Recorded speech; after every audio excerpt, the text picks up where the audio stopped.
भगवान कैसे बीमार पड़ सकते हैं? बिल्कुल पड़ सकते हैं, और आने वाली 11 जून को भगवान बीमार पड़ने भी वाले हैं। देखिए, जो पूरे जगत के नाथ हैं भगवान जगन्नाथ जी, 11 तारीख को उनका प्राकट उत्सव है और उसी दिन उनकी स्नान यात्रा है।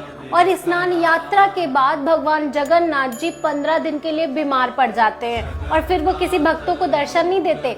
15 दिन तक वो सिर्फ और सिर्फ अपनी सेवा करवाते हैं। चलो अब आपको बताते हैं कि स्नान यात्रा क्या होती है। हर साल ज्येष्ठ पूर्णिमा को भगवान की स्नान यात्रा होती है और इस दौरान भगवान बलभद्र, जगन्नाथ जी, सुभद्रा जी मंदिर परिसर से बाहर आते हैं और सारे भक्तों को दर्शन देते हैं और उसके बाद उनको स्नान कराया जाता है। और ये स्नान 108 स्वर्णिम कलशों के द्वारा करवाया जाता है और कलश में जो पानी भरा होता है वो सारे तीर्थों का एक मिश्रित जल होता है और उसमें फिर अलग अलग तरीके के द्रव्य मिलाए जाते हैं, जैसे कि चंदन, गुलाब जल, घी, दही, कई तरह की अलग अलग औषधियां और भी बहुत सारी चीजें मिलाई जाती हैं और फिर 108 बार उन घड़ों के द्वारा भगवान का स्नान कराया जाता है, जिसमें कि सुभद्रा जी का स्नान अलग से कराया जाता है। और जैसे ही स्नान पूरा होता है फिर भगवान को बहुत अच्छे से एकदम राजा की तरह सजाया जाता है और फिर उसके बाद भगवान जगन्नाथ जी 15 दिन के लिए बीमार हो जाते हैं,